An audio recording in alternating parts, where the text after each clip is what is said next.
What's up, friends? Today's video, I'm showing you how to run a sale on eBay.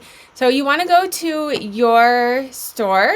I'm on sell up here on the right, and then I want to click on marketing. There's a whole bunch of different marketing strategies that you can use. For today's video, I'm just going to show you how to run a sale.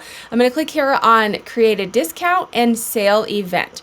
So you have a couple different options, and I'll walk you through both of them, but let's just go through what's on the left here. So you can do a percentage of an item or amount off each item. I tend to pick a percentage off each item. I'm going to do 25%.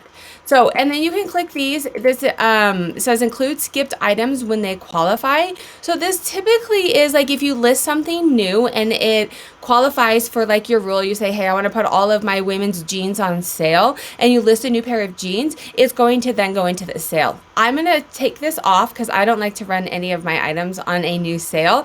And then this says keep items in the sale and block revisions for price increases. So if you are going through and you're editing some of your items and you want to go in and edit some of the pricing, if you check this, it's going to block that revision. If you uncheck it, it's going to allow you to do it and keep it in this sale. So I like to check both of those off, but depending on the reason that you're running the sale in your inventory and what you're doing, you can check those on.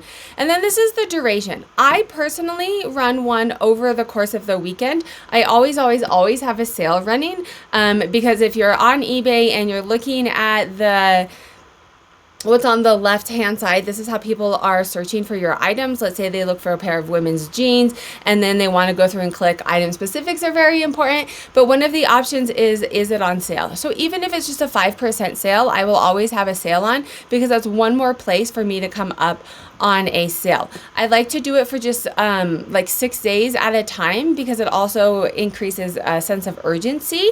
Oh my God, the sale is ending. I need to buy it before it ends. Little do they know I'm going to run a sale the next day. But so I'm going to select, I typically will do a Thursday through a Wednesday. I'm going to come down here and select the 19th through I'm going to select a Monday because we're going on vacation. So I want the sale to end before I go on vacation because then I'm on vacation mode. You can name this whatever you want. I just leave it as the date since I run so many sales.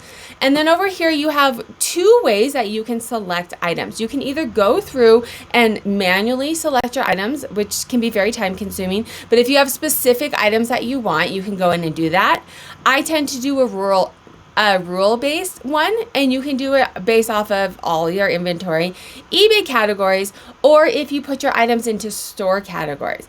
I'm going to select eBay categories, hit eBay categories, and I'm going to put everything on sale except for my home and garden, which for me is mostly linens and bed sheets and stuff like that.